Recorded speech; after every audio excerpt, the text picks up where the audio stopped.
কক্সবাজারের টেকনাফ থেকে সামরিক পোশাকসহ ডাকাত নবী হোসেন দলের 2 সদস্যকে আটক করেছে সেনাবাহিনী, এপিবিএন ও পুলিশ। আটক দুজনই রোহিঙ্গা ক্যাম্পের বাসিন্দা।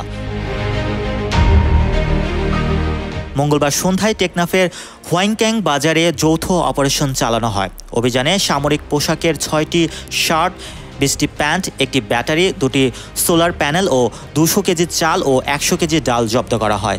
আটক দুজন উখিয়ার ক্যাম্প 8-এর আলীর ছেলে ইমন ও ক্যাম্প 17-এর আবুল হোসেনের ছেলে ইলিয়াস।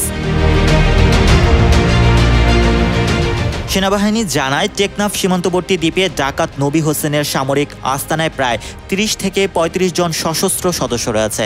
তারা অস্ত্র হাতে মিয়ানমার থেকে মাদকদ্রব্য নাফ নদী পার করে বাংলাদেশের অভ্যন্তরে সরবরাহ করে এবং নাফ নদীতে মাছ ধরা জেলেদের নিকট থেকে চাঁদা আদায় করে।